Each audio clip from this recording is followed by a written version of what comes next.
আমাদের মতন সাধারণ মধ্যবিত্ত পরিবারে রুই কাতলা কিন্তু সপ্তাহে 1-2 বার হয়েই যায়। তো রুই কাতলা শুধু আলু দিয়ে খেতে কিন্তু বেশি ভালো লাগে না। আমার তো কিছু সবজি দিয়ে না খেলে বেশি ভালোই লাগে না। আর আজকে এনেছিল বছরে প্রথম গরমে গাঁটি উঠেছে, গাঁটি দিয়ে মাছ খেতে কিন্তু আমার খুব ভালো লাগে। আজকে রান্না করছি গাঁঠির ডাল দিয়ে রুই মাছ, ভীষণ ভালো লাগে খেতে। তো চলো, প্রথমেই মাছটাকে ভালো করে নুন হলুদ মেখে ভেজে নিয়েছি, তারপরে গাঁঠিটা প্রেশারে একটু সেদ্ধ করে নিয়েছি। এইবার ওই তেলের মধ্যে দিয়ে দিয়েছি জিরা তেজপাতা ফোড়ন, আর আলু ভেজে নিয়েছি, তার মধ্যে সেদ্ধ করা গাঁঠিটা দিয়ে দিয়েছি, শুধু মশলার মধ্যে দিয়েছি অনেকটা লঙ্কা থেতো করে দিয়েছি। এইবার লবণ হলুদ দিয়ে ভালো করে কষিয়ে অনেকটা জল দিয়ে দিয়েছি।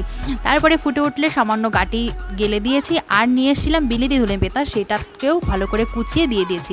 গন্ধটা এত দারুণ হয়েছিল না, আর গাঁটিতে না ধনে পাতা না দিলে সেটা অসম্পূর্ণ। দেখো দেখতে কি সুন্দর হয়েছে গাঁটির ডালের রুই মাছের ঝোল, দারুণ হয়েছিল খেতে। ভাত দিয়ে তো এটা দিয়েই সবটা ভাত খেয়ে নিলাম। তোমাদের কার কার গাঁটি খেতে ভালো লাগে অবশ্যই কমেন্টে জানিও। টাটা।